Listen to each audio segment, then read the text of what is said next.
नमस्कार स्टूडेंट्स, हम बात कर रहे हैं एसएससी सीजीएल टीयर 1 की, जो कि कुछ ही दिनों में होने वाला है। और ज़्यादातर स्टूडेंट्स, जहां तक मैं समझता हूं, क्लोज टेस्ट को लेकर परेशान होंगे कि क्लोज टेस्ट को 100% एक्यूरेसी के साथ एग्जाम में करने के लिए हमारी किस तरह की अप्रोच होनी चाहिए, किस तरह से हमें प्रैक्टिस करनी चाहिए। और यही सब चीज़ें समझने के लिए हमने लिया है आज की वीडियो में एक क्लोज टेस्ट, जो कि एसएससी सीजीएल टीयर 1 12 जून 2019 शिफ्ट 1 वाले क्वेश्चन पेपर में आ चुका है।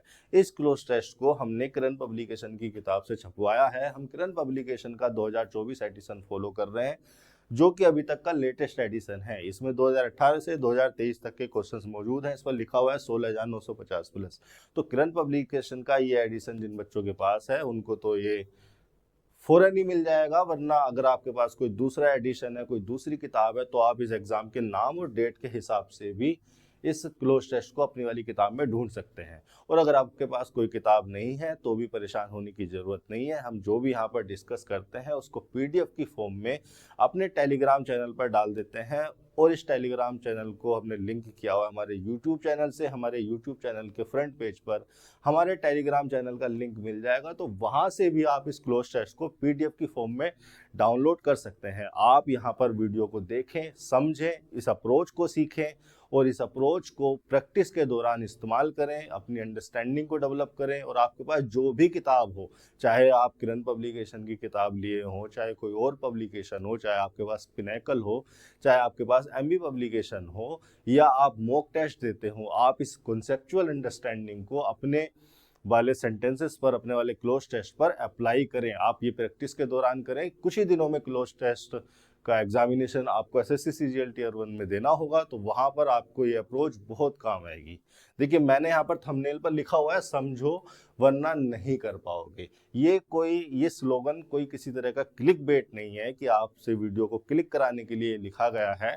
वो इसका एक इनडायरेक्ट पर्पस हो सकता है, लेकिन ये लिखा गया है आपको ये समझाने के लिए कि क्लोज टेस्ट आपकी कंसेप्चुअल अंडरस्टैंडिंग के साथ साथ आपकी कॉम्प्रिहेंशन अंडरस्टैंडिंग को चेक करने के लिए दिए जाते हैं। कई बार मुझसे स्टूडेंट पूछते हैं, सर क्लोज टेस्ट को 100% एक्यूरेसी के साथ करने के लिए हमें क्या करना होगा। तो मैं उनसे हमेशा ये कहता हूँ कि आप अपनी कॉम्प्रिहेंशन एबिलिटी को, कॉम्प्रिहेंशन स्किल्स को डेवलप कीजिए। उसके लिए आप किताबों को पढ़ना शुरू कीजिए। देखिए, क्लोज टेस्ट जो दिए जाते हैं वो केवल आपकी ग्रामर की अंडरस्टैंडिंग को चेक करने के लिए नहीं दिए जाते हैं। ऐसा नहीं है कि आपने कितने रूल्स रेगुलेशन रटे हुए हैं, उस चीज को चेक करने के लिए क्लोज टेस्ट दिया गया है। क्लोज टेस्ट दिया गया है आपकी ओवरऑल किसी लैंग्वेज को लेकर जो अंडरस्टैंडिंग है, जो लिखा हुआ है, आप उसे पढ़ पाते हैं, आप उसे समझ पाते हैं और उस इंफॉर्मेशन को रिटेन कर पाते हैं नहीं, ये सारी चीजें चेक करने के लिए। तो आप अपनी कॉम्प्रिहेंशन स्किल्स को डेवलप कीजिए। और दूसरी बात ये कि ये जो अप्रोच मैं यहाँ पर सिखाता हूँ, इस अप्रोच को इग्नोर नहीं करना है। ये जान लिया आप कि आपको समझना ही पड़ेगा। इंसान के पास जो सबसे ताकतवर चीज है वो है उसका दिमाग। इंसान का इस पृथ्वी पर वर्चस्व इसीलिए जमा है क्योंकि उसके पास एक दिमाग था जिसका प्रयोग वो सोचने समझने के लिए कर सकता है। तो अगर आप अपनी समझ को छोड़ते हैं, रटने रटाने वाली चीजों पर जाते हैं, शॉर्टकट अपनाते हैं, तो आप क्लोज टेस्ट को 100% एक्यूरेसी के साथ नहीं कर पाएंगे। आप 3 या 4 क्वेश्चन कर देंगे, एक भी अगर आपने छोड़ दिया और एक गलत कर दिया तो आप कंपटीशन से बाहर, आपका सिलेक्शन रुक जाएगा। कई बार स्टूडेंट जो है फ्रस्ट्रेशन में आ जाते हैं। साल दर साल तैयारी चल रही है, उन्हीं रूल्स रेगुलेशन को रटे जा रहे हैं, लेकिन फिर भी सिलेक्शन नहीं हो रहा क्योंकि वो समझ नहीं रहे। आपको समझ के चीज़ों को करना है। समझ से बड़ा कुछ नहीं होता। आप कितने भी रूल रेगुलेशन रट लो, 4 किताबें रट लो, 10 किताबें रट लो, लेकिन जिस व्यक्ति के पास समझ है उसके सामने दायरा जो है रटने रटाने वाले का छोटा ही होगा। क्योंकि अगर अब वो समझता है तो वो समझ को, अंडरस्टैंडिंग को कहीं भी अप्लाई कर सकता है, जो कि रूल रेगुलेशन रटने वाला नहीं कर सकता। ये हमारे सामने क्लोज टेस्ट है। शुरू कर लेते हैं। एसएससी सीजीएल टीयर 1 12 जून 2019 और शिफ्ट 2 वाले क्वेश्चन पेपर में ये आया हुआ है। ठीक है, ऑल दो अ वाइड एलिफेंट। देखिए, क्लोज टेस्ट अभी शुरू भी नहीं हुआ और आपको एक कॉन्सेप्ट बता देता हूँ बड़ा प्यारा सा। हो सकता है इस क्लोज टेस्ट में इसका कोई यूज ना हो, लेकिन अगर आप कॉम्पिटिटिव एग्जाम की तैयारी कर रहे हैं तो ये आपके लिए बहुत यूजफुल है। ऑल दो को एक सबऑर्डिनेट कंजंक्शन कहा जाता है। अब अगर सबऑर्डिनेट कंजंक्शन है ऑल दो, तो सबऑर्डिनेट कंजंक्शन एक सबऑर्डिनेट क्लोज जोड़ते हैं, और क्लोज का मतलब होता है कोई सब्जेक्ट होगा कोई मेन वर्ब होगी, सब्जेक्ट और मेन वर्ब मिला के तो क्लोज बनेगी। लेकिन अगर आप इस सेंटेंस में यहाँ देखेंगे तो ऑल दो लगा है और उसके बाद लगा है अ वाइल्ड एलिफेंट। अब वाइल्ड एलिफेंट तो एक नाउन फ्रेज है, एलिफेंट नाउन हो गया, वाइल्ड उसके लिए एडजेक्टिव हो गया, ए हो गया आर्टिकल। तो यहाँ पर एक सबऑर्डिनेट कंजंक्शन को लगा दिया गया और उसके बाद क्लोज लिखी दी गई, एक फ्रेज लिखी गई है। भाई हाँ, आगे क्लोज लिखी है तो ये तो मेन क्लोज है, कॉमा से इसको अलग किया गया है। भाई कंजंक्शन अगर आपने यूज किया था तो आपके सेंटेंस में दो क्लोजेस होनी चाहिए थी, और दो क्लोजेस होने का मतलब है कॉम्प्लेक्स स्ट्रक्चर होनी चाहिए थी। आपने तो सिंपल स्ट्रक्चर लिखी हुई है, तो क्या ये गलत लिखा है? हाँ, सिंटैक्टिकली ग्रामर की स्ट्रक्चर के हिसाब से सेंटेंस के सिंटेक्स के पर्सपेक्टिव से देखें तो यहाँ पर ग्रामर के कॉन्सेप्ट्स को कॉम्प्रोमाइज किया गया है, लेकिन सेंटेंस फिर भी मीनिंगफुल है, क्योंकि एक इलिप्टिकल कंस्ट्रक्शन का हम इस्तेमाल करते हैं। एक्चुअली में यहाँ पर एक क्लोज ही होनी चाहिए थी, यहाँ पर होना चाहिए था although he is a wild elephant. ये पूरी की पूरी क्लोज यहाँ पर लिखी जानी थी, लेकिन इलिप्टिकल कंस्ट्रक्शन में या इलिप्सिस में, इलिप्सिस को जो है लिटरेचर में बड़े बड़े लेखकों ने डेवलप कर दिया कि अगर कोई ऐसी इंफॉर्मेशन है जिसके बिना भी एक मीनिंग को कन्वे किया जा सकता है, कंटेक्स्ट से उसके मीनिंग को समझा जा सकता है, तो उस स्ट्रक्चर को हटा दो। तो यहां पर होना चाहिए था although he is a wild elephant. इस ही इसको यहां से हटा दिया गया, एक कॉन्ट्रास्ट को रिफर करने की। ऑल्दो कंजंक्शन का, ऑल्दो सबऑर्डिनेट कंजंक्शन का इस्तेमाल किया जाता है कॉन्ट्रास्ट को रिफर करने के लिए। तो कॉन्ट्रास्ट को रिफर करने के लिए यहाँ पर although he is a wild elephant होना था, ही इसको हटा दिया गया, और इसको बोलते हैं इलिप्टिकल कंस्ट्रक्शन। इलिप्टिकल कंस्ट्रक्शन का मतलब होता है इलिप्सिस। इलिप्सिस जो है एक स्ट्रक्चर या लिखने का एक तरीका होता है, कई बार जो है स्ट्रक्चर से, सेंटेंस के सिंटेक्स से उस इंफॉर्मेशन को हटा दिया जाता है जिस इंफॉर्मेशन का मीनिंग कंटेक्स्ट से भी लिया जा सकता हो। तो यहाँ पर इसी तरह की स्ट्रक्चर का यूज किया है राइटर ने। तो इस गलती को, इस एरर को जो है कॉम्प्रोमाइज करके चलेंगे, और वैसे भी हमें यहाँ पर कुछ नहीं लेना है, हमें जो है ब्लैंक दिए गए हैं, इन ब्लैंक को फिल करना है। एक कॉन्सेप्ट सामने आ गया तो मैंने बता दिया, ऑल्दो वाइल्ड एलिफेंट चिन्ह थम्बी। अब देखो एक कॉन्सेप्ट और दिमाग में आ रहा है, इसको इग्नोर मत करना। ही, मैंने क्या यूज किया, ए वाइल्ड एलिफेंट के लिए जो कि एक एनिमल है उसके लिए मैंने ही यूज किया। मुझसे पढ़ने वाले स्टूडेंट्स, उनकी क्यूरियोसिटी में इतनी ज्यादा डेवलप कर देता हूँ, उनके सोचने समझने की क्षमता को मैं इंग्लिश के सब्जेक्ट में इतनी ज्यादा डेवलप कर देता हूँ, वो इस तरह के सवाल मुझसे अक्सर पूछते हैं कि सर आपने बताया था एलिफेंट तो एक एनिमल है, एनिमल के लिए क्या ही या शी को यूज किया जा सकता है? वो बिल्कुल वैलिड सवाल है। एनिमल के लिए हम इट यूज करते हैं, दे यूज कर लेते हैं। क्या ही या सी पर्सनल प्रोनाउन जो किसी पर्सन के लिए इस्तेमाल किए जा सकते हैं, मैन या वुमन के लिए, क्या उसको किसी एनिमल के लिए इस्तेमाल किया जा सकता है? तो मैं उनको कहता हूं हाँ, कुछ स्पेसिफिक कंटेक्स्ट में। और वो स्पेसिफिक कंटेक्स्ट है जब हम किसी एनिमल को एंथ्रोपोमॉर्फाइज करते हैं। क्या करते हैं? यहां पर लिख देता हूं मैं, एंथ्रोपोमॉर्फाइज्ड,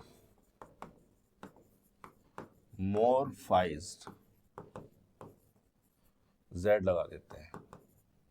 एंथ्रोपोमॉर्फाइज का मतलब है PHO हो जाएगा।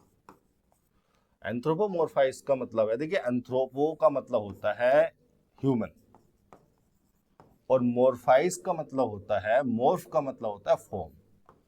किसी भी एनिमल को ह्यूमन की फॉर्म में लेना, या किसी भी एनिमल को ह्यूमन की तरह ट्रीट करना, उसमें ह्यूमन के एट्रीब्यूट्स दिखाने का मतलब है एंथ्रोपोमॉर्फाइज। या फिर सीधे सीधे शब्दों में कह दूं, पर्सोनिफाई।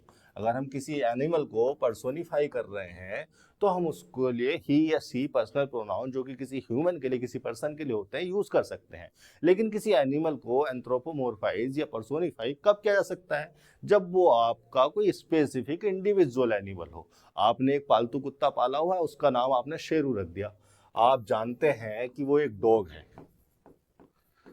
अगर आप उसका जेंडर जानते हैं, अगर आप उसका नेम जानते हैं, अगर आप जानते हैं आप किस इंडिविजुअल डॉग को रिफर कर रहे हैं, किस स्पेसिफिक इंडिविजुअल डॉग को रिफर कर रहे हैं, तो आप उसको एंथ्रोपोमॉर्फाइज या पर्सोनिफाई कर सकते हैं, आप उसके लिए ही यूज कर सकते हैं। इस स्पेसिफिक कंटेक्स्ट में जो है हम एक एनिमल के लिए ही यूज कर लेते हैं। और ये सिर्फ मैंने नहीं किया, आगे जो आपका राइटर है, जो आपका एग्जामिनर है, उसने भी किया है। उसने यहाँ पर इस एलिफेंट के लिए ही लगाया हुआ है, यहाँ पर उसने इसके लिए हिम लगाया हुआ है।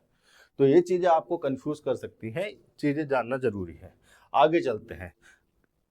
Although a wild elephant, Chinnathambi, did not grow up entirely in the wild for over the last। अब देखिए यहाँ पर जो है आपको ब्लैंक 131 में फिल करना है। फिल करने से पहले जरा इस स्ट्रक्चर को देख लो। देखिए फॉर प्रीपोजिशन का इस्तेमाल ड्यूरेशन को रिफर करने के लिए किया जाता है, और ये जो ओवर है ये भी एक तरह की प्रीपोजिशन है, और इस प्रीपोजिशन का इस्तेमाल भी ड्यूरेशन को रिफर करने के लिए किया जा सकता है। और यहाँ पर जो है इस प्रीपोजिशन का, इस मल्टी वर्ड प्रीपोजिशन का, जो मल्टी प्रीपोजिशन कॉम्बिनेशन लिखा है, इसका ऑब्जेक्ट आना है, और ऑब्जेक्ट तो कोई नाउन ही होना है, और नाउन यहाँ पर लगेगा। लास्ट उसके लिए डिटर्मिनर या एडजेक्टिव कंसीडर कर लोगे, द लग गया आर्टिकल। एक सवाल मेरा यहाँ पर है, ठीक है, ऑप्शन पर पहले देख लेते हैं। एनुअल के बारे में अगर मैं बात करूं तो एनुअल एडजेक्टिव, एनुअल तो एडजेक्टिव है, एनुअल का मतलब है relating to a period of 1 year. कुछ भी ऐसा जो relating to a period of 1 year, जो एक साल के पीरियड से पीरियड ऑफ 1 ईयर, कोई भी एक साल के पीरियड से रिलेट कर रहा। Annual income, annual salary, annual wages, जो एक साल के पीरियड से रिलेट कर रही हो। या एनुअल कहा जा सकता है उस एक्टिविटी को जो एक साल में एक बार होती हो। Happening once, happening once in a year. अब मैंने क्या बताया कि ये जो फॉर है ये भी ड्यूरेशन के लिए इस्तेमाल किया जाता है, ओवर भी ड्यूरेशन के लिए इस्तेमाल किया जा सकता है, तो यहाँ पर तो कोई ड्यूरेशन ही लिखी जाएगी। एनुअल तो वैसे ही एडजेक्टिव है, यहाँ पर कोई नाउन लिखा जाना है, इस वजह से इसको तो हटा दो। फेस्टिवल किसी ड्यूरेशन को रिफर नहीं करेगा, फेस्टिवल एक तरह का इवेंट होता है, ओकेजन होता है, वो एक पॉइंट को रिफर करेगा, टाइम में एक पॉइंट को रिफर करेगा, तो फेस्टिवल को तो ऐसे ही हटा दो। अब ड्यूरेशन बची हमारे पास दो, समर और डिकेड। अब इन दोनों में से किसी एक को सिलेक्ट करने से पहले मैं आपके सामने एक और कॉन्सेप्ट बताना चाहूंगा, और वो ये है कि फॉर प्रीपोजिशन का इस्तेमाल भी हम ड्यूरेशन को रिफर करने के लिए कर सकते हैं, और ओवर प्रीपोजिशन का इस्तेमाल भी हम ड्यूरेशन को रिफर करने के लिए कर सकते हैं। तो हमने दोनों को एक साथ इस्तेमाल क्यों किया भाई? जब हम फॉर प्रीपोजिशन का इस्तेमाल ड्यूरेशन को रिफर करने के लिए कर सकते थे, तो हमने ओवर का इस्तेमाल क्यों किया? जब हम ओवर प्रीपोजिशन का इस्तेमाल भी ड्यूरेशन को रिफर करने के लिए कर सकते थे, तो हमें फॉर लगाने की जरूरत क्या पड़ी? मतलब दोनों में से किसी एक का इस्तेमाल करके हम ड्यूरेशन को रिफर कर सकते थे, तो हमने दोनों क्यों लगाई? या केवल फॉर प्रीपोजिशन का इस्तेमाल करते तो क्या मीनिंग होता, क्या कंटेक्स्ट होता? या केवल ओवर प्रीपोजिशन का इस्तेमाल करते तो क्या मीनिंग होता, क्या कंटेक्स्ट होता?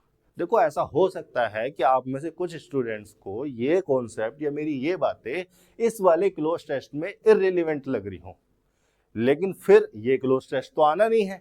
लेकिन इस क्लोज टेस्ट के माध्यम से जो कॉन्सेप्ट मैं आपको सिखा दूंगा, वो कॉन्सेप्ट आपके लिए बहुत जरूरी है कॉम्पिटिटिव एग्जाम को क्वालिफाई करने के लिए, उसमें अच्छे नंबर लाने के लिए, उसमें 100% नंबर लाने के लिए।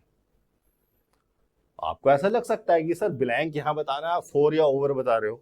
बच्चा अगर कोई सेंटेंस इंप्रूवमेंट या कोई फिल इन द ब्लैंक्स का क्वेश्चन आपके सामने रख दिया जाए, जहां पर आपको ड्यूरेशन दी हो और ड्यूरेशन के लिए प्रीपोजिशन लगाना हो, और एक ऑप्शन में फॉर लिखा हो और एक ऑप्शन में ओवर लिखा हो, तो या तो आप तुक्का मार के आओगे या आप गलत करके आओगे, या आप कंफ्यूज हो जाओगे कि फॉर लगाएं या ओवर लगाएं। दोनों को ड्यूरेशन के लिए इस्तेमाल किया जा सकता है।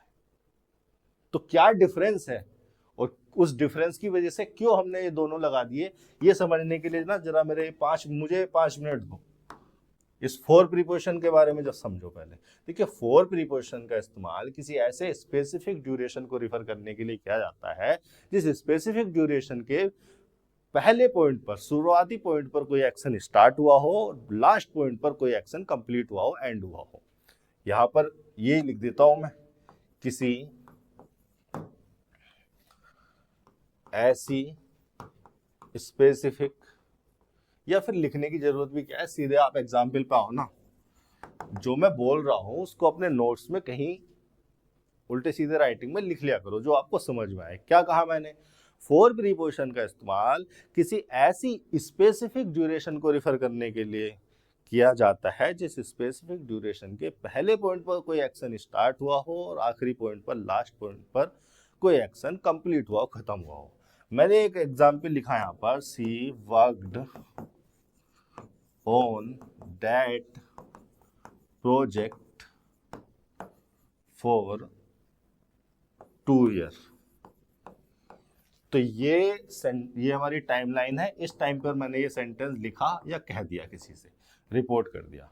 पास्ट की बात कर रहा हूं तो पास्ट में 2 साल का पीरियड ये मान लो, ये है 2 ईयर। तो अगर मैं फॉर प्रीपोजिशन इस्तेमाल कर रहा हूं 2 ईयर को एक ड्यूरेशन को रिफर करने के लिए, तो मैं ये कह रहा हूं कि ये वर्क वाली एक्टिविटी इस पहले पॉइंट पर स्टार्ट हुई और चली और इस पॉइंट पर, इस लास्ट पॉइंट पर खत्म हुई। पास्ट में शुरू हुआ, पास्ट में चला, पास्ट में खत्म हुआ, यानी कि पहले पॉइंट पर शुरू होकर आखिरी पॉइंट तक चली। उस एंटायर स्पेसिफिक ड्यूरेशन को, उस कंप्लीट स्पेसिफिक ड्यूरेशन को रिफर करने के लिए जिसके पहले पॉइंट से आखिरी पॉइंट तक कोई एक्शन हुआ हो। जबकि ओवर प्रीपोजिशन का यूज भी हम ड्यूरेशन के लिए कर सकते हैं, लेकिन थोड़ा सा डिफरेंस है कंटेक्स्ट में। ओवर प्रीपोजिशन का इस्तेमाल हम एक ऐसे टाइम फ्रेम को रिफर करने के लिए करते हैं, एक ऐसी जो है टाइम पीरियड को, एक ऐसे टाइम फ्रेम को रिफर करने के लिए करते हैं जिस टाइम फ्रेम में, जिस टाइम पीरियड में कोई एक्शन हुआ हो। आपसे ये नहीं कहा जा रहा कि पहले पॉइंट से आखिरी पॉइंट तक हुआ हो, उस टाइम पीरियड में बीच में हो सकता है, इधर हो सकता है, इधर हो सकता है, कहीं पर कोई एक्शन हुआ हो। जैसे मैंने एग्जाम्पल लिखा, यही वाला एग्जाम्पल घुमा के लिख देता हूं मैं, सी worked on that project over 2 year। ये आपकी टाइमलाइन है। इस पॉइंट पर आपने सेंटेंस को रिपोर्ट किया, यही प्रेजेंट का टाइम होता है। पास्ट इंडेफिनिट की बात की जा रही है, 2 ईयर का ड्यूरेशन है, ये रहा आपका 2 ईयर का ड्यूरेशन पास्ट में। यहां पर ये ड्यूरेशन स्टार्ट हुआ, यहां पर ये ड्यूरेशन खत्म हुआ। अब अगर ओवर लगाकर, ओवर प्रीपोजिशन का इस्तेमाल करके आप ड्यूरेशन को रिफर कर रहे हैं, तो आप ये कहना चाह रहे हैं कि ये वाली एक्टिविटी इस टाइम फ्रेम में, इस टाइम पीरियड में हुई। आप ये नहीं रिफर कर रहे कि पहले पॉइंट पर शुरू होकर आखिरी पॉइंट पर खत्म हुई। हो सकता है ये वाला जो प्रोजेक्ट वाला काम है यहां पर स्टार्ट हुआ हो और यहां खत्म हो गया फिर दोबारा से उसने स्टार्ट कर दिया हो, यहां खत्म कर दिया हो सकता है यहां पर खत्म हुआ हो, यहां शुरू हुआ हो, यहां शुरू हुआ और यहां खत्म हुआ हो। तो ओवर प्रीपोजिशन उस एंटायर ड्यूरेशन को रिफर करने की बजाय एक टाइम फ्रेम को रिफर करता है। एक टाइम फ्रेम को जोड़ने के लिए हम लगाते हैं जिस टाइम फ्रेम में, जिस टाइम पीरियड में कहीं भी कोई एक्शन हुआ हो। ये दोनों में डिफरेंस होता है। अब हम रिफर करना चाहते थे दोनों ही, हम यहाँ पर दोनों बातें रिफर करना चाहते थे। अगर आप पूरे सेंटेंस को पढ़ेंगे, फॉर ओवर द लास्ट या ब्लैंक में कुछ आ जाएगा, ही एलिफेंट के लिए यूज किया है, हैज, हैड, इजी, या कोई ब्लैंक आ जाएगा, to food at Thadagam a village surrounded by the Western Ghats near Coimbatore. तो कोई ऐसी एक्टिविटी बताई गई है जो कि उस ड्यूरेशन में कंप्लीटली भी हो सकती है, एंटायरली उस ड्यूरेशन के लिए वैलिड भी हो सकती है, और बीच बीच में कहीं किसी पॉइंट पर भी हो सकती है। अगर इन दोनों ही मीनिंग को, दोनों ही कंटेक्स्ट को रिफर करना है, तो हमने दोनों प्रीपोजिशन को एक कॉम्बिनेशन में मल्टी वर्ड प्रीपोजिशन या मल्टी प्रीपोजिशन कॉम्बिनेशन बनाकर लिख दिया, और उसका ऑब्जेक्ट हमें लिखना है ड्यूरेशन। ये दोनों हमारे ड्यूरेशन हो नहीं सकते। एनुअल तो एडजेक्टिव था, फेस्टिवल ड्यूरेशन हो नहीं सकता, समर ड्यूरेशन हो सकता है, डिकेड ड्यूरेशन हो सकता है। ठीक है, समर भी एक ड्यूरेशन है, एक पॉइंट पर शुरू होकर एक पॉइंट पर खत्म होती है। डिकेड तो है ही, 10 साल के पीरियड को डिकेड कहते हैं, 10 साल एक ड्यूरेशन हो गया। अब यहां पर देखिए, समर भी आ सकता है, डिकेड भी आ सकता है, लेकिन जो कंटेक्स्ट है आपका पूरे क्लोज टेस्ट का, जो एक कॉम्प्रिहेंशन आपके सामने लिखा हुआ है, जो पैराग्राफ आपको सामने लिखा हुआ है, वहां पर किसी छोटे टाइम पीरियड को रिफर नहीं किया जा रहा। क्योंकि ऐसा है कि फूड की बात की जा रही है कि एक विलेज था, वहां पर उसको, एलिफेंट को फूड मिल जाता था। वाइल्ड में जो है वो ग्रो नहीं हुआ, तो विलेज के पास जो है उसको फूड मिल जाता था। इस टाइप के मीनिंग को कन्वे किया जा रहा। तो ऐसा तो है नहीं कि केवल समर में ही उसको फूड मिलता था, सर्दियों में उसको फूड नहीं मिलता था। अगर ऐसा होता तो सर्वाइव नहीं कर पाता। तो इस कंटेक्स्ट के हिसाब से, इस मीनिंग के हिसाब से आप ये डिसाइड करेंगे कि यहाँ पर किसी छोटे टाइम पीरियड को नहीं, बड़े टाइम पीरियड को दिखाया गया है। और वैसे भी ग्रो अप की बात हो रही है, एलिफेंट को 6 महीने में ग्रो नहीं कर जाता। तो ये हो गया 131 का तीसरा। यहां पर लगाएंगे आप decade, 4 over the last decade he has had easy. आगे की, अगर आगे के ब्लैंक की अगर मैं बात करूं तो यहां पर तो डिकेड आ गया आपका, ही हो गया आपका प्रोनाउन जो कि सब्जेक्ट है, हैज हो गई हेल्पिंग वर्ब, हैड हो गई मेन वर्ब वर्ब की थर्ड फॉर्म। अब देखिए हैड जब मेन वर्ब होती है तो ट्रांजिटिव नेचर की वर्ब होती है, उसके बाद आना चाहिए ऑब्जेक्ट, और ऑब्जेक्ट का मतलब होगा यहाँ पर कोई नाउन, और इजी लगा है उसके लिए एडजेक्टिव। और नाउन भी ऐसा आना है, ऑब्जेक्ट भी ऐसा आना है जिसके लिए टू प्रीपोजिशन यूज हो, और इस टू प्रीपोजिशन का ऑब्जेक्ट हो गया फूड। इस स्ट्रक्चर से हमें इतनी इंफॉर्मेशन मिल गई, और ये विद इन सेकेंड करोगे आप, विद इन सेकेंड, 1-2 सेकेंड में देखते ही स्ट्रक्चर दिमाग में छप जाएगी। शुरू में आपको ऐसा लग रहा होगा कि बहुत ज्यादा टाइम टेकिंग है, शुरू में ये आपको टाइम टेकिंग लगती है, लेकिन जब आप ये कर लेते हो, 200-400 क्लोज टेस्ट में ऐसा कर लोगे, 400-600 सेंटेंस को इस तरह से इंटरप्रेट कर लोगे, तो फिर ये विद इन सेकेंड होने लगता है, स्ट्रक्चर को देखते ही समझ में आ जाता है, ऐसा है। तो क्या है 131 के ऑप्शन में आपको दिखा देता हूं, ये रहे 132 के ऑप्शन आपको दिखा देता हूं। He has had easy way to food.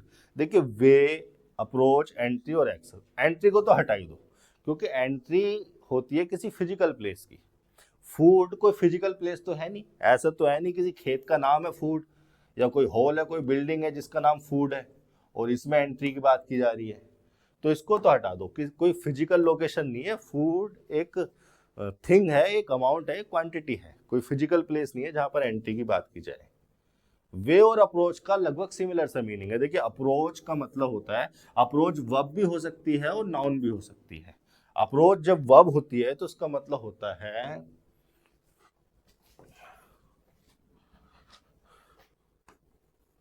To go near to something. अगर ये कोई थिंग है या कोई पर्सन है या कोई थिंग है, तो अगर आप इसके पास चले गए तो आपने उसको अप्रोच किया। या फिर इसका मतलब हो सकता है टू डील समथिंग, आपने किसी चीज को, किसी सिचुएशन को डील कर लिया तो आपने उसको अप्रोच कर लिया। अप्रोच जब नाउन होती है तो उसका मतलब होता है कोई मेथड, कोई स्टाइल किसी चीज को करने का। अप्रोच यहां पर लिखवा देता हूं मैं इस पेज पर, अप्रोच, अप्रोच जब नाउन होती है तो उसका मतलब होता है अ वे, मेथड और स्टाइल ऑफ कंसीडरिंग और डूइंग समथिंग। तो आपके क्लोज टेस्ट में जो सेंटेंस आपको दिया हुआ है वहां पर किसी मेथड या स्टाइल की बात तो की नहीं गई है, भाई वर्ब की तरह तो इस्तेमाल कर नहीं सकते, नाउन के मीनिंग में इस्तेमाल करोगे, तो नाउन के मीनिंग में भी इस्तेमाल करोगे, तो यहाँ पर किसी मेथड को, किसी स्टाइल को नहीं बताया जा रहा है, तो इसलिए अप्रोच तो हटा दो। वे का मतलब भी या तो मैनर होता है, कोई किसी काम को कोई करने का तरीका, या मेथड कोई ढंग। वे और अप्रोच ऑलमोस्ट सिमिलर मीनिंग को कन्वे करते हैं। वे का एक मतलब और हो सकता है फिजिकल कंटेक्स्ट में, ये आपका स्कूल है और स्कूल को जाने का जो रास्ता है जहां से आप चल के जाते हो उसको वे कह दिया जाता है, या कोई भी बिल्डिंग है, कोई भी जो है, किसी भी पाथ को वे कहा जा सकता है। तो ये तो फिजिकल कंटेक्स्ट में हो गया। मेटाफोरिकल सेंस में मैनर या मेथड अप्रोच के सिमिलर मीनिंग में आ जाते हैं। वे का मतलब मैनर या मेथड, अप्रोच का मतलब भी मेथड, स्टाइल, मैनर, यही सब होता है। तो यहाँ पर किसी मैनर को या किसी मेथड को के मीनिंग को कन्वे नहीं किया जाना है, यहाँ पर मीनिंग कन्वे हो रहा है एक्सेस का। देखिए एक्सेस जो वर्ड है ये भी वर्ब हो सकता है और नाउन भी हो सकता है, मैं दोनों मीनिंग बता देता हूँ। हालांकि आपके जो कंटेक्स्ट है वहां पर तो नाउन का ही इस्तेमाल होना है, लेकिन मीनिंग आपको जान लेना चाहिए, बहुत इंपॉर्टेंट वर्ब है। एक्सेस जब वर्ब होती है तो ट्रांजिटिव नेचर की वर्ब होती है, उसके सीधे बाद ऑब्जेक्ट लिखा जाएगा। टू प्रीपोजिशन लगाकर कॉम्पिटिटिव एग्जाम में एक्सेस के साथ गलती दी जाती है, ध्यान रखना। और इसका मतलब होता है टू एंटर अ प्लेस, या to be able to enter a place, to be able to enter a place, किसी प्लेस में एंटर करना है, उस योग्य होना, एक्सेस होना होता है। एक मीनिंग ये हो गया। दूसरा मीनिंग एक्सेस का वर्ब के रूप में हो सकता है टू यूज अ रिसोर्स, किसी रिसोर्स को यूज कर लेना, या to be able to use a resource, ये सारे मीनिंग जो है एक्सेस के अच्छे मीनिंग है, इसमें जो है एक्सेस वर्ब को आपके एग्जाम में इस्तेमाल किया जाता है। तीसरा इसका इंफॉर्मेशन हो सकता है, मीनिंग हो सकता है टू ऑब्टेन इंफॉर्मेशन।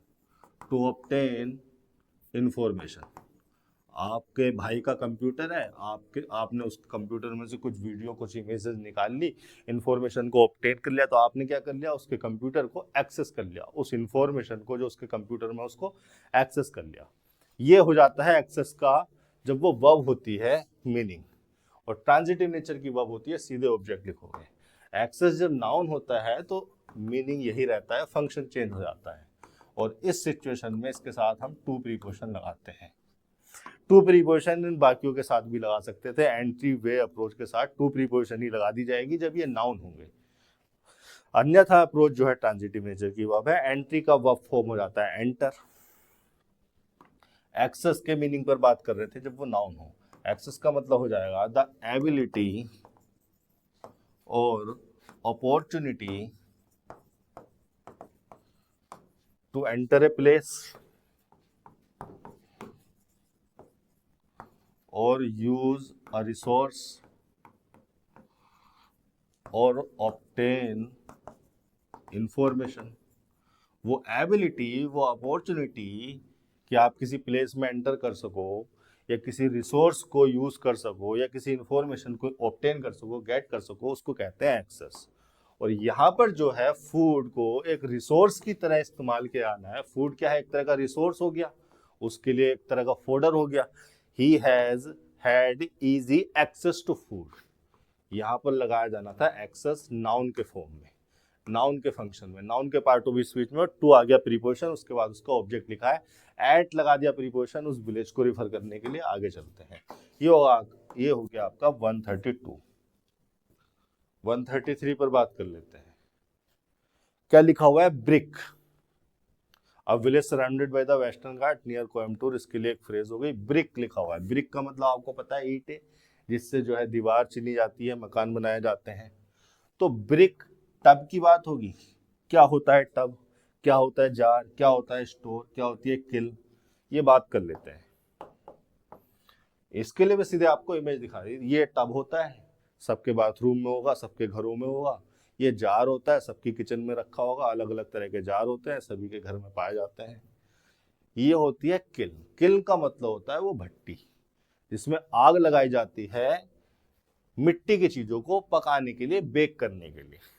ये किसी कुम्हार की भट्टी है, यहाँ पर उसने पौधों के गमलों को रखा हुआ है, पॉट्स को रखा हुआ है, कच्ची मिट्टी से बनाए और बनाकर इसमें रख दिया, खूब देर तक आग जलाई, वो पक गए, मजबूत हो गए, बेच दिया। ये एक मैकेनाइज्ड किल है, मशीनों के द्वारा तैयार की गई है, ये भी एक तरह की भट्टी है। आपके कंटेक्स्ट में, आपके क्लोज टेस्ट में जिस भट्टी का जिक्र किया गया है वो ये है ब्रिक किल। ये ब्रिक किल जो है सबने किसी न किसी समय पर देखी होगी, आते जाते हुए इस तरह के भट्टे चलते रहते हैं। ये भट्टा होता है, इसमें आग लगाई जाती है, नीचे यहाँ पर ईंटें रख दी जाती हैं, दरवाजे से मजदूर ईंटें रख रहे हैं जो कि कच्ची मिट्टी की है, फिर इसमें आग लगा दी जाएगी और ये पक जाएंगी, मजबूत हो जाएंगी।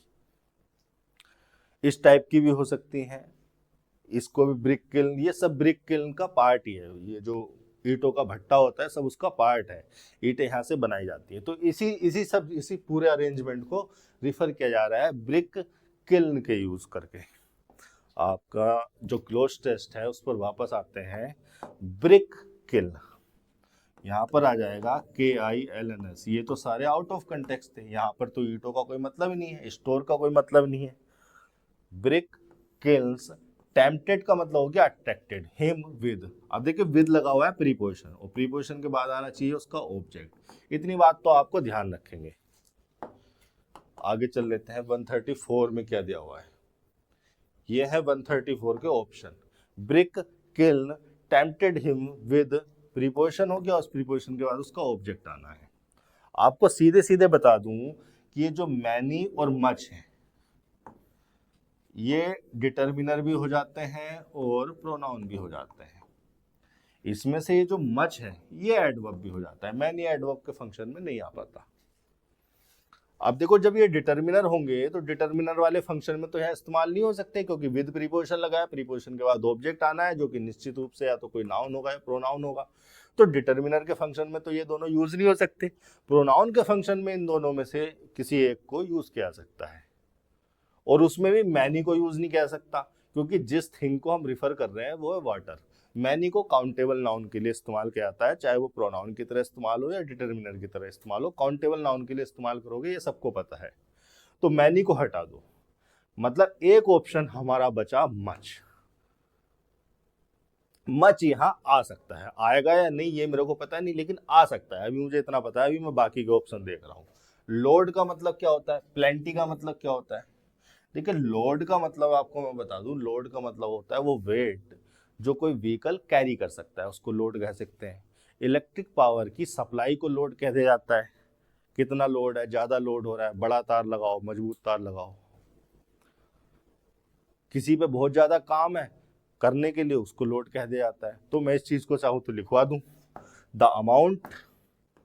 अगर आपसे पूछे लोड का मतलब क्या है, तो amount, the amount of weight carried, जिस वेट को कोई व्हीकल ले जा रहा है, या the amount of electric power supplied, जिस इलेक्ट्रिक पावर को वायर पे सप्लाई किया जा रहा है उसको, उसके अमाउंट को लोड कह सकते हैं। या the amount of work to be done, जिस काम को किया जाना है या किया गया है उसके अमाउंट को लोड कह सकते हैं। प्लेंटी का मीनिंग क्या है? तो लोड तो यहाँ आना नहीं था, ऐसा नहीं है कि वाटर की कोई अमाउंट है जो कैरी की जा रही है, कोई वाहन लेके जा रहा है। भट्टे की बात की जा रही है, भट्टा कोई वाहन नहीं होता। तो लोड को तो यहाँ से डिस्कशन से हटा ही दो। मच पे हमें अभी संदेह है, मच को अभी एलिमिनेट करेंगे या चूज करेंगे प्लेंटी के मीनिंग को जानने के बाद। ठीक है, प्लेंटी जो है नाउन भी हो सकता है, प्रोनाउन भी हो सकता है, एडवर्ब भी हो सकता है। जब ये प्रोनाउन होगा तो ऑब्जेक्ट बन जाएगा, नाउन होगा तो भी ऑब्जेक्ट बन जाएगा। लेकिन इस कंटेक्स्ट में अगर लिखा जाएगा तो प्रोनाउन के फंक्शन में लिखा जाएगा। यहाँ पर किसी नाउन को रिफर नहीं कर रहा, एक नाउन की अमाउंट को रिफर कर रहा है, तो प्रोनाउन ही होगा। प्लेंटी का मीनिंग क्या है? प्लेंटी का मीनिंग है इनफ और मोर देन इनफ। इनफ का मतलब सफिशिएंट, इनफ और मोर देन इनफ, या a large amount of something, a large amount of something. इन दोनों मीनिंग को कन्वे करने के लिए हम प्लेंटी को यूज कर लेते हैं।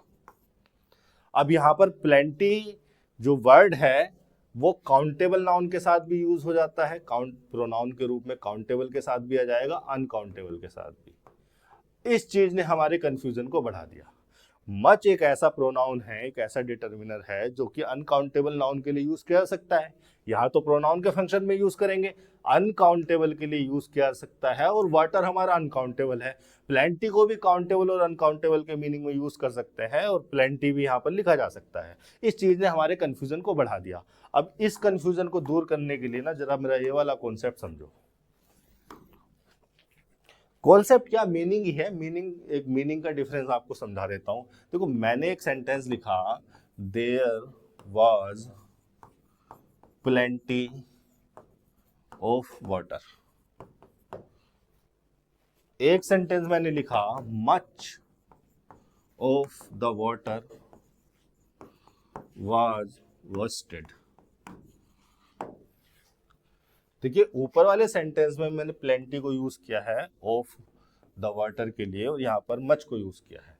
यहाँ पर प्लेंटी का जो मीनिंग है वो है, प्लेंटी रिफर कर रहा है sufficient amount of something, sufficient amount of something. Plenty का मीनिंग बताते वक्त ही मैंने आपको बताया था कि प्लेंटी का मतलब होता है इनफ और मोर देन इनफ, सफिशिएंट या सफिशिएंट से ज्यादा। ये इसका पहला मीनिंग होता है। दूसरे इस मीनिंग में भी ये आ जाता है। तो आपके इस सेंटेंस में, मेरे इस सेंटेंस में there was plenty of water में प्लेंटी रिफर कर रहा है सफिशिएंट अमाउंट ऑफ समथिंग को, जबकि मच रिफर करता है a large amount of something को। मच को चाहे हम डिटर्मिनर के रूप में लिखें चाहे प्रोनाउन के रूप में, वो रिफर करता है a large amount, portion of something. Something uncountable या a significant amount of something, a significant amount of something, जो कि प्लेंटी का दूसरा मीनिंग भी हो सकता है, लेकिन पहला मीनिंग ये है।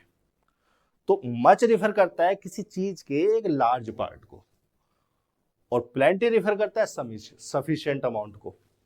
इसी मीनिंग को ध्यान में रख के जरा यहां आ जाओ। हम कहना क्या चाह रहे हैं? हम क्या ये कहना चाह रहे हैं कि वो जो भट्टी पूरी भरी हुई थी वाटर से, उसका एक लार्ज पार्ट उसको अट्रैक्ट कर रहा था। टेम्प्टेड का मतलब अट्रैक्टेड, अट्रैक्ट कर रहा था हाथी को। तो हम ये कहना चाह रहे हैं कि भट्टी में जो पानी भरा हुआ था उसका large part, much of water, a significant portion of water attract कर रहा था उसको। बाकी के पानी में क्या खराबी थी भाई? पानी तो एक ही था, उसमें से 80% 90% या ए सिग्निफिकेंट पार्ट या लार्ज पार्ट ही उसको टेम्प्ट कर रहा था, अट्रैक्ट कर रहा था, बाकी से वो अट्रैक्टेड नहीं हो रहा था। यहां पर जो है मीनिंग आपका गड़बड़ हो जाएगा, सिमेंटिक्स जो है खराब हो जाएगी, मीनिंगलेस हो जाएगा। जिस मीनिंग को हम कन्वे करना चाह रहे हैं उस मीनिंग को कन्वे नहीं कर पाएगा मच। यहां पर लिखा जाना चाहिए प्लेंटी। प्लेंटी का मतलब जो वहां पर वाटर था जो उसको अट्रैक्ट कर रहा था वो सफिशिएंट था, उन्होंने देखा काफी पानी है, मेरा काम हो जाएगा।